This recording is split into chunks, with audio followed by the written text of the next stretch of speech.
Hello and welcome. आप सभी का स्वागत है current affairs daily by knowledge hub. और आज हम लोग बात करेंगे 10 दिसंबर 2021 के वो करंट अफेयर्स जो आपके एग्ज़ाम्स के लिए बहुत ही इम्पोर्टेंट हो जाते हैं। तो अगर आप इस चैनल पे नए हैं तो आप इस चैनल को सब्सक्राइब करके बेल आइकन को भी क्लिक कर ले ताकि ऐसी इम्पोर्टेंट वीडियो आपसे कभी मिस ना हो। और अगर आपको इस लेक्चर की पीडीएफ चाहिए तो आप हमारे टेलीग्राम चैनल जो कि मैं डिस्क्रिप्शन में प्रोवाइड कर चुका हूँ, आप वहाँ से ज्वाइन करके आज की और आने वाली सारे वीडियोस लेक्चर्स की पीडीएफ आप ले सकते हैं। डाउनलोड करके आराम से रिवाइज करने के लिए भी यूज़ हो सकता है। ठीक है, तो बढ़ते हैं अगली न्यूज़ जो कि है मैत्री ऑर्गेनाइज्ड सही मैंने बताया, ऑर्गेनाइज डिजिटल पेमेंट उत्सव इन न्यू दिल्ली, जो कि येस बैंक ने लॉन्च किया है एक RuPay branded credit card on payment platforms. अब ये क्या है, देखिए यहाँ पर कुछ इंपॉर्टेंट कीवर्ड्स है। अब से मैं क्या करूँगा, मैं जो भी कीवर्ड्स है मैं उसके बारे में बताऊँगा। ठीक है, तो यहाँ पर कीवर्ड्स क्या है, मैत्री। ये मैत्री का क्या है, फुल फॉर्म है कि ministry of electronics and information technology, जो कि अभी उसके यूनियन मिनिस्टर जो है अश्विनी वैष्णव जी, ठीक है, ये हुई पहली।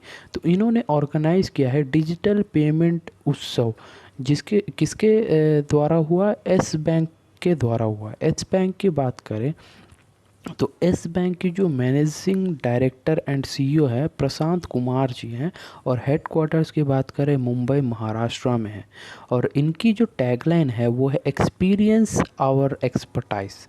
ठीक है, तो इन्होंने मिलकर एक प्लेटफॉर्म बनाया है डिजिटल पेमेंट उत्सव। प्लेटफॉर्म नहीं कह सकते, ये एक फेस्टिवल टाइप बनाया है। क्यों, उसके डिटेल अगर उसे जानना है तो आपको ये पूरी डिटेल में पढ़नी पड़ेगी। ठीक है, तो अब से मैं जैसे कि मैंने बताया, मैं कुछ कीवर्ड्स के ऊपर ही मैं जोड़ दूंगा और उसी के साथ साथ मैं आपको उसी कीवर्ड्स के रिलेटेड ही कुछ चीज़ें बताऊंगा। ठीक है, अगर आपको डिटेल में पढ़नी है तो पीडीएफ आराम से डाउनलोड कर ले, आराम से आप पढ़ सकते हैं। देखिए, टाइम ज़्यादा वेस्ट करना मुझे नहीं लगता सही होगा।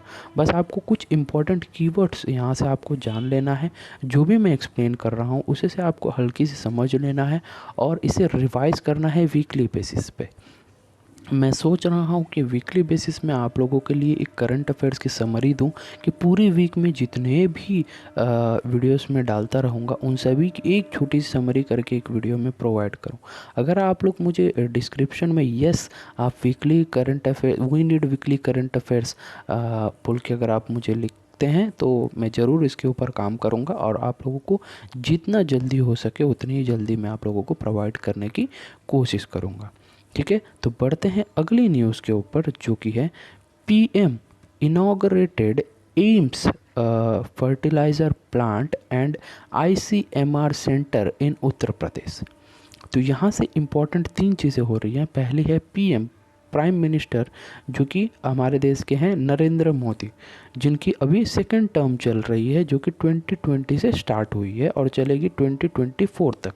ठीक है, उन्होंने एम्स के बारे में अब बात कर लेते हैं। इनॉग्रेट किया है एम्स फर्टिलाइज़र प्लांट को।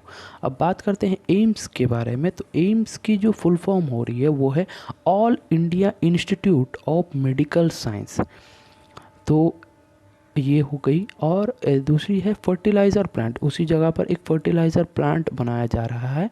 और आईसीएमआर सेंटर, ये आईसीएमआर की बात करें तो Indian council of medical research, ये एक हमारे यहाँ का क्या कह सकते हैं मेडिकल रिसर्च सेंटर है इंडिया की गवर्नमेंट की, जो कि गोरखपुर उत्तर प्रदेश में है। ये चीज़ को इनॉग्रेट कर रहे हैं। ठीक है, तो अब बात कर लेते हैं यूपी में कर रहे हैं तो यूपी के बारे में। तो यूपी के अभी सीएम हैं योगी आदित्यनाथ, जो कि बीजेपी से ये है। ठीक है, और यहाँ पर कुछ रामसार साइट्स है जैसे कि सुर सरोवर हुआ, एंड एक बर्ड सेंचुरी है नवाबगंज बर्ड सेंचुरी, और कुछ यहाँ पर दी हुई है, आप लोग आराम से पढ़ सकते हैं। ठीक है, बढ़ते हैं अगले न्यूज़ के ऊपर, जो कि है नीति आयोग की तरफ से आ रही है। नीति आयोग ने लॉन्च किया है क्या है, सावरी India e bus coalition in partnership with CESL and WRI India. अब बात करते हैं इसमें कुछ कीवर्ड्स है, जैसे कि नीति आयोग। नीति आयोग के बारे में जान लेते हैं। नीति आयोग यानी national institution of transforming India, इन्होंने लॉन्च किया है ई सावस्ती इंडिया ई बस कोएलिशन। ये एक प्रोग्राम टाइप की है, पार्टनरशिप किया है किसके साथ, CESL। CESL का मतलब कॉन्वर्जेंस एनर्जी सर्विस लिमिटेड, और WRI की मतलब बात करें वर्ल्ड रिसोर्सेज इंस्टीट्यूट, जो कि इंडिया में है। इन दोनों ने मिलकर इस चीज़ को लॉन्च किया है। कौन सी चीज़ को, ई सावस्ती इंडिया ई बस कोएलिशन। अब बात कर लेते हैं नीति आयोग के बारे में। तो नीति आयोग के अभी CEO हैं और अमिताभ कांत जी, और चेयरपर्सन हमेशा इंडिया के जो प्राइम मिनिस्टर होंगे वो ही होंगे। और अभी के प्राइम मिनिस्टर की बात करें तो नरेंद्र मोदी जी हैं, और इसे स्थापना की गई थी, फॉर्म किया गया था December 5, 2015 को। और इसकी हेडक्वार्टर्स की बात करें तो ऑब्वियसली न्यू दिल्ली में होगी। ठीक है, और WRI इंडिया की बात करें तो इसके CEO हैं OP अग्रवाल जी, और इसे इस्टाब्लिश किया गया था 2011 में। और हेडक्वार्टर्स की बात करें तो मुंबई महाराष्ट्र में ये है। ठीक है, कुछ इंपॉर्टेंट डिटेल जाहिर सी बात है यहाँ पर दी होंगी, आपको पढ़ना है। ठीक है, बढ़ते हैं अगली न्यूज़ के ऊपर, जो कि है वर्ल्ड इनइक्वालिटी रिपोर्ट 2022 जो है, उसमें हम लोगों को पता चला है कि इंडिया के जो टॉप 10 परसेंटेज जो पॉपुलेशन है, वो इंडिया के 57% नेशनल इनकम को होल्ड करते हैं। तो ये रिपोर्ट की बात करें तो ये रिपोर्ट कौन रिलीज़ करता है, एक पेरिस बेस्ड एक ये रिपोर्ट है। तो जिसमें ये पता चला है इन लोगों की कुछ पैरामीटर्स होते हैं, तो उसके बेसिस पे इन लोगों ने ये रिपोर्ट जारी किया है, जिसमें ये पता चला है कि इंडिया की ऑलमोस्ट टॉप 10% जो पॉपुलेशन है, उन लोगों के पास 57%, यानी आधी से भी ज़्यादा इंडिया की जो नेशनल इनकम है वो उन लोगों के पास है। कुछ उसकी जो स्टैट्स है वो यहाँ पर डिटेल में दी हुई है। इनका जो एनालिसिस होते हैं ना, उसके हिसाब से इन लोगों ने दिया हुआ है कि इनकम इनइक्वालिटी में क्या है, वेल्थ के बारे में, जेंडर के बारे में कुछ चीज़ें यहाँ पर दी हुई है, तो आप लोग डिटेल में पढ़ सकते हैं। ठीक है, यहाँ पर इम्पॉर्टेंट कुछ नहीं है। वर्ल्ड इनइक्वालिटी रिपोर्ट, जो कि पेरिस बेस्ड एक रिपोर्ट है, और इंडिया के टॉप 10 पॉपुलेशन 57% से ज़्यादा वेल्थ उन लोगों को होल्ड करते हैं। ठीक है, अगली जो न्यूज़ है वो है एशिया पावर इंडेक्स। ये भी एक इंडेक्स है, एशिया पावर इंडेक्स 2021 में इंडिया का जो रैंक है वो 4th मोस्ट पावरफुल कंट्री के हिसाब से आया है। तो अब बात कर लेते हैं, इसमें जो कीवर्ड्स है वो है एशिया पावर इंडेक्स। ये मतलब ये कहाँ से होता है, यानी ये कौन इसे प्रोवाइड करता है, कौन इसे क्या बोलते हैं, उसे कौन रिलीज़ करता है। सॉरी यार, थोड़ा मैं ये हो जा रहा हूँ। तो ये कौन रिलीज़ करता है, एक इंस्टीट्यूट है लोवी इंस्टीट्यूट बोलकर, जिसके चेयरमैन जो है वो है फ्रैंक लोवी है, और इसके जो हेडक्वार्टर्स वो सिडनी में है, ऑस्ट्रेलिया में। तो यहाँ से ये रिलीज़ होती है हर साल। और इस बार की बात करें तो इंडिया जो है वो 4th मोस्ट इम्पॉर्टेंट, मतलब मोस्ट पावरफुल कंट्री बन गई है। ठीक है, तो अब आप ये 4th बन गई है, तो टॉप 1 में कौन है, USA है, और सेकंड में चाइना, थर्ड जापान, और 4th में तो इंडिया है, और 5th में रसिया है। तो आप देख सकते हैं कि हम लोगों ने रसिया को भी पीछे छोड़ दिया, और मैं चाहता हूं कि हम लोग सेकंड पोजीशन आ जाए, और उसके कुछ महीने या फिर उसके कुछ साल बाद हम लोग फर्स्ट पोजीशन में भी आ जाए। ठीक है, और अगली न्यूज़ की बात करें तो ये फिच जो रेटिंग एजेंसी है, वो उन्होंने जो इंडिया की जो GDP ग्रोथ है, एक सेकंड होल्ड करिएगा आप लोग। देखिए बैकग्राउंड में कुछ नॉइस हो सकती है, तो आप हो सके तो आप इग्नोर करें तो बेस्ट होगा। तो बस आते हैं टॉपिक पे कि फिच ने कुछ रेटिंग, फिच जो रेटिंग एजेंसी है उन्होंने जो इंडिया की जो जीडीपी ग्रोथ है फाइनेंशियल ईयर 22 की जो ग्रोथ है उसको कट कर कर 8.4 तक ला दिए। अब बताइए, सबसे पहले इन्होंने दिया था कि 10 पॉइंट समथिंग कुछ रहेगा बोलकर, उसके बाद इन्होंने घटाकर 8.7 तक लाए। ठीक है, ये देखिए यहाँ पर दिया हुआ है कि इंडिया की सबसे पहले जो था वो 10% 23 तक रहने की कोशिश की है, उसके बाद 8.7 जो रहने की अनुमान की थी और उसे घटाकर अभी 8.4 कर दिया गया। ये जो फिच रेटिंग एजेंसी जो है इसकी जो प्रेसिडेंट है वो है लैन लिंगहेल, और इसकी हेडक्वार्टर्स की बात करें तो न्यूयॉर्क यूनाइटेड स्टेट्स में है। ठीक है, अब बढ़ते हैं अगली न्यूज़ जो कि है रेल पार्टनर, आर रेल नहीं, ये RIL यानी रिलायंस इंडस्ट्रीज लिमिटेड, इन्होंने पार्टनरशिप किया हुआ है किसके साथ, Taziz to form chemical production JV named Taziz EDC-PVC। अब ये क्या है इसके बारे में थोड़ी डिटेल में जान लेते हैं। तो ये रिलायंस कुछ की पॉइंट्स है, जैसे कि रिलायंस इंडिया लिमिटेड जिसके बारे में आपको पता ही होगा, जिसकी MD है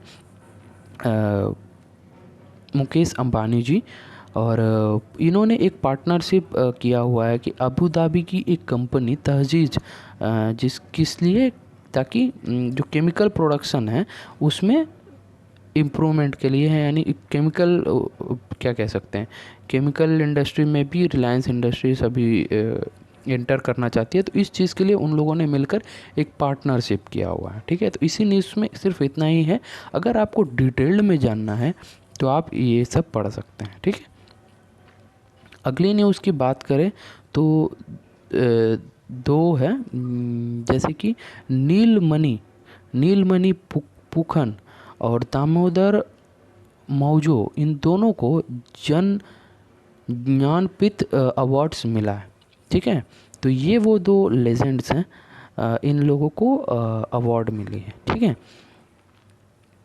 तो ये जो नीलमणि पुखन जो है ये असामी के पोएट हैं, और दामोदर मावजो की बात करें तो ये कोंकणी नोवेलिस्ट है। इन दोनों को highest literacy award Jnanpith award in लोगों को क्या कह सकते हैं, आउटस्टैंडिंग कंट्रीब्यूशन टू लिटरेचर, इस चीज़ में इनको मिली है। ये 56th अवार्ड इनको मिला है, और 57th बात करें ज्ञानपीठ ये कोंकणी जो दामोदर मावजो को मिला है। इन दोनों के बारे में कुछ डिटेल यहाँ पर दी हुई है, और आपको बात करें ज्ञानपीठ अवार्ड के बारे में तो यहाँ पर डिटेल में दी हुई है, आप आराम से बैठ के पढ़ सकते हैं। ठीक, पढ़ते हैं अगले न्यूज़ जो कि आ रही है वर्ल्ड ट्रेड में बोल रहा हूँ, WTA women tennis association award. इसमें क्या हुआ है, ऑस्ट्रेलिया के एस्लिक बाती, उन्होंने फर्स्ट प्राइज, यानी फर्स्ट नहीं कह सकते, player of the year, second time player of the year ये जीते हैं। ठीक है, तो यहाँ पर कुछ इम्पॉर्टेंट है, जैसे कि वुमेन्स टेनिस एसोसिएशन 2021। तो बात कर लेते हैं वुमेन्स टेनिस एसोसिएशन यानी WTA की बात करें तो चेयरमैन एंड CEO हैं स्टीव साइमन जी, और प्रेसिडेंट की बात करें तो मिकी लॉरेल, और फाउंड हुआ था, ये स्टार्ट बना था 1973 में, और इसकी हेडक्वार्टर्स है यूनाइटेड स्टेट्स में। ठीक, अब बात करते हैं अब इसमें जो प्लेयर ऑफ द ईयर जो सेकंड टाइम बने हैं वो कौन है, ऑस्ट्रेलिया के एस्लीक बाटी। अब उसके बाद देखिए यहाँ पर कुछ दिया हुआ है, जैसे कि WTA player of the year जो कि ऑस्ट्रेलिया से अभी मैंने बताया, डबल्स के कुछ दो पार्टिसिपेंट्स हैं जो कि चेक रिपब्लिक से आते हैं, और चेक रिपब्लिक से ही most important player of the year का भी अवार्ड मिला हुआ है। बारबोरा कर्जिस कुछ है नाम इनका, मैं प्रोनाउंस नहीं कर पा रहा हूँ। एक न्यू कमर अवार्ड भी यहाँ पर दिया जाता है, और come back player of the year ये भी दिया जाता है। देखिए ये पांचों छः जो यहाँ पर जो पांचों अवार्ड्स हैं ये उतनी इम्पोर्टेंट नहीं है, लेकिन आप लोग पढ़ लीजिएगा। ठीक है, मिस नहीं करना, नहीं पता कौन सा सवाल कहाँ से आ जाए। ठीक है, बढ़ते हैं अगले न्यूज़ जो कि है finance minister Nirmala Sitharaman ji Forbes की लिस्ट में, जो मोस्ट पावरफुल वुमेन जो लिस्ट आती है हर बार, उसमें 37th रैंक हासिल किया है। और रिसेंटली एक और न्यूज़ भी है कि जो मुकेश अंबानी जी की जो वाइफ है नीता अंबानी, आई गेस मैं सही बोल रहा हूँ, उनको भी सेकंड, इंडिया की जो सेकंड मोस्ट पावरफुल वुमेन का अवार्ड उनको मिला है।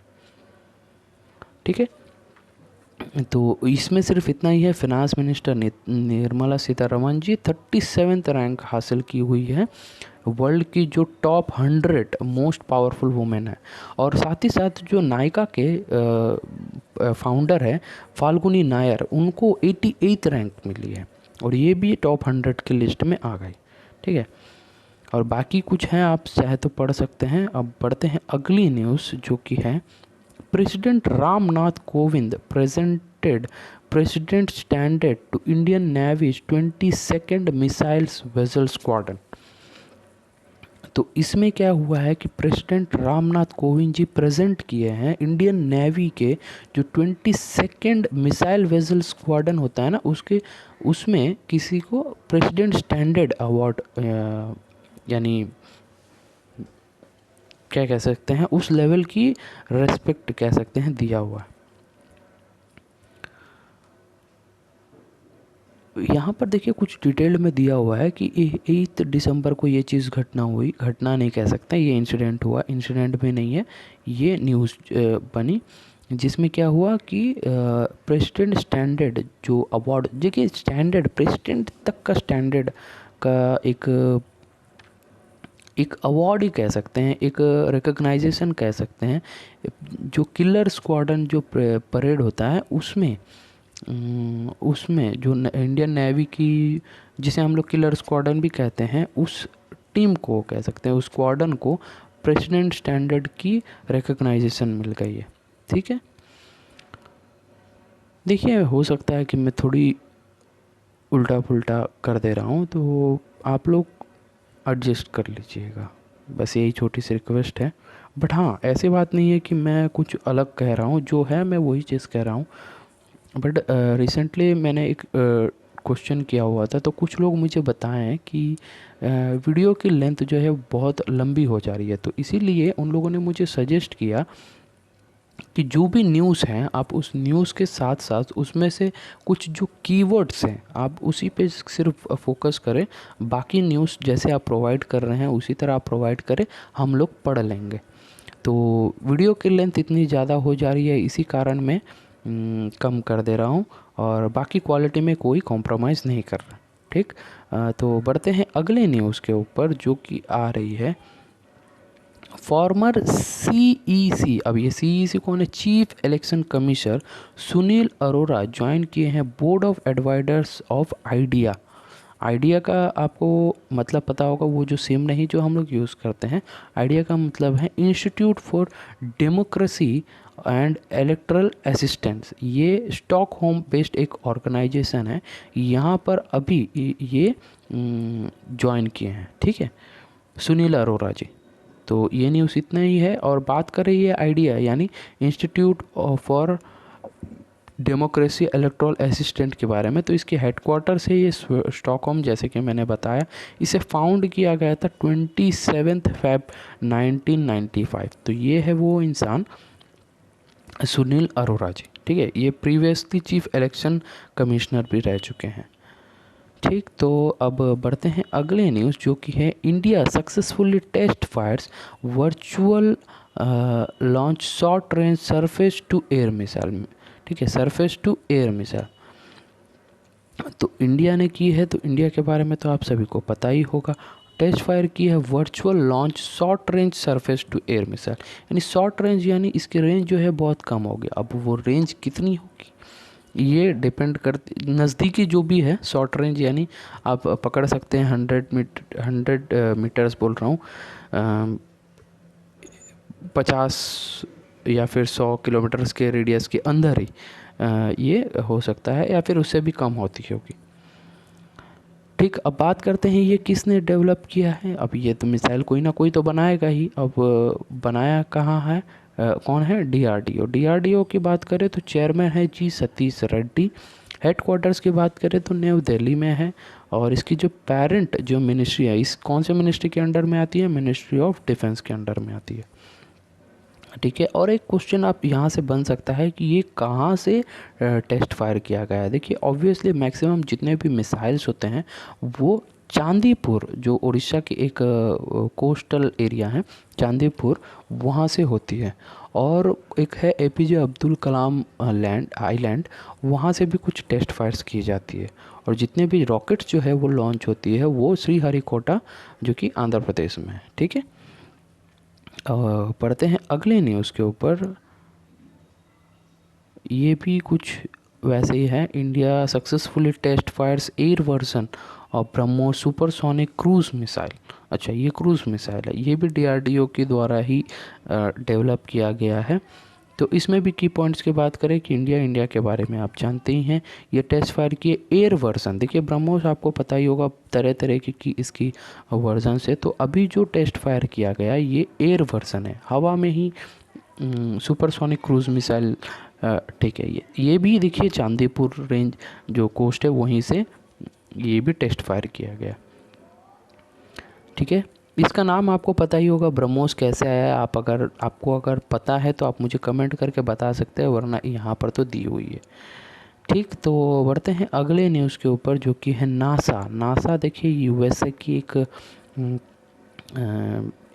जैसे हमारे यहाँ इसरो है एविएशन में, वैसे ही वहाँ के एरोनॉटिक्स में तो वहाँ पर नासा है। तो नासा ने लॉन्च किया है लेज़र कम्युनिकेशन रिले डेमोन्स्ट्रेशन।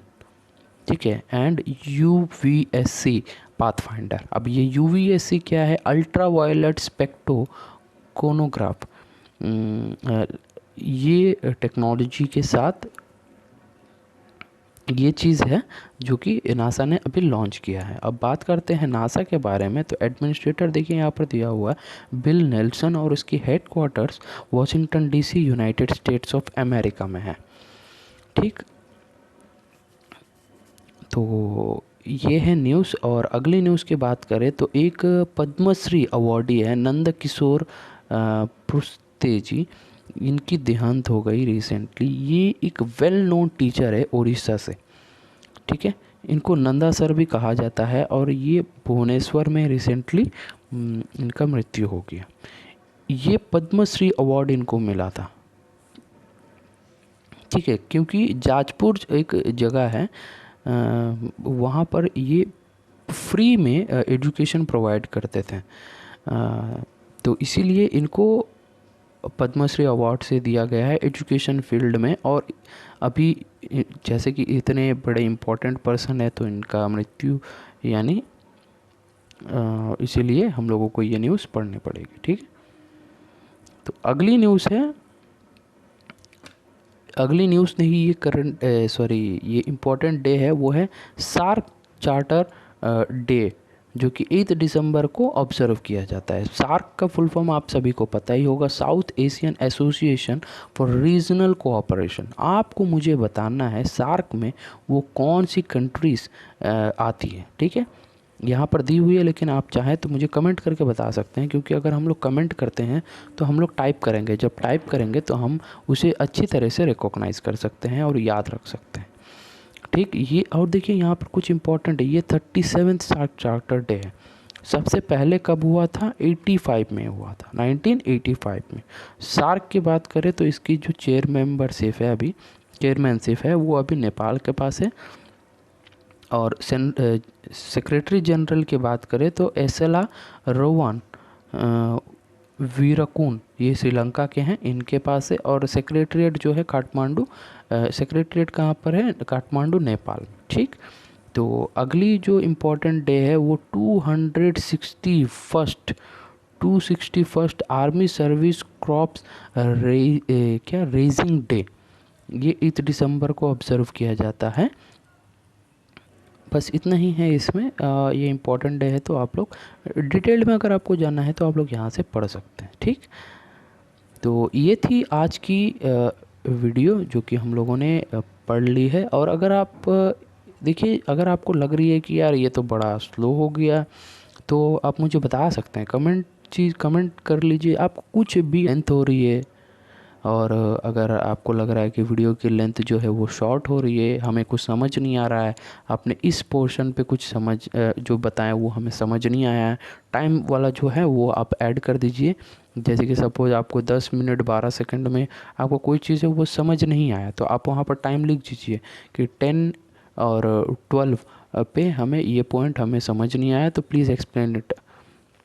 इस तरह आप करेंगे तो हो सकता है कि जो मैं सोच रहा हूँ वीकली बेसिस पे जो मैं करंट अफेयर्स आप लोगों को प्रोवाइड करूँ, तो उस वक्त मैं वो सारी चीज़ों को एक और बार रिवाइज़ के द्वारा मैं आप लोगों को प्रोवाइड कर दूँगा, ठीक। तो कमेंट सेक्शन इसीलिए ओपन है कि आप लोग जो भी आपके मन में प्रॉब्लम्स है आप वो हमें आराम से बता सकते हैं।